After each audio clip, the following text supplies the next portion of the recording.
Minahal mo ba talaga ako? O minahal mo lang ako dahil ako yung nandito? Hindi ko siya pinilit. Hindi ko siya hinanap o napulot sa isang gilid. Dumating siya ng kusa at tinanggap ko siya ng walang pag-aalinlangan. Minsan kong natagpuan sa kanyang kapayapaan sa kabila ng napakagulong mundo. Naramdaman ko sa kanya ang malaparaisong ganda ng buhay sa likod ng napakadilim na nakaraan. Siya ang tanging tanawin na hindi ako mauumay na matanaw. Siya ang nagsisilbing dalangin mula sa nakakapagod na araw. Siya ang tamis na nagsisilbing asukal sa aking kape. Siya ang kumikinang ng mga talas sa kalangitan sa bawat gabi.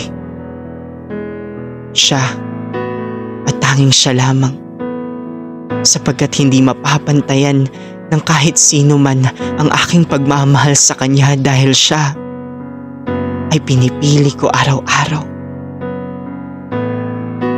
Pero noong dumating yung araw na napagod rin ako at madalas na naitatanong sa sarili, minsan, naging bahagi rin ba ako ng kanyang mundo? May papel at espasyo pa ba akong dapat punan sa kanyang puso? Napili niya rin kaya ako kahit papano?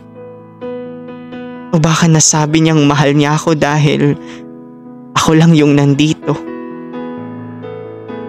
Kasi sa aking pagkakaalala, noong tuluyang bumitaw ako, hindi niya inawat ang mga salitang paalam, pagod na ako. Hindi niya ako nasubukang ipaglaban. Hindi niya ako pinanalo kaya't nagsilbi akong talunan. Hindi niya ako natagpuan noong naliligaw ako sa sarili kong daan. Sapagkat sa gitna ng digmaan ng paghahanap ko ng aking sarili, ay ginawa niya itong dahilan upang makahanap ng iba.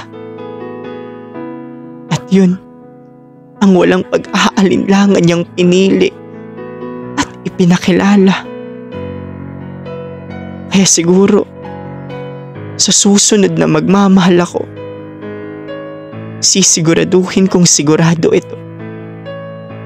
Sapagkat ayaw kong muling magsilbing instrumento sa isang pag-ibig na binabalot ng eksperimento.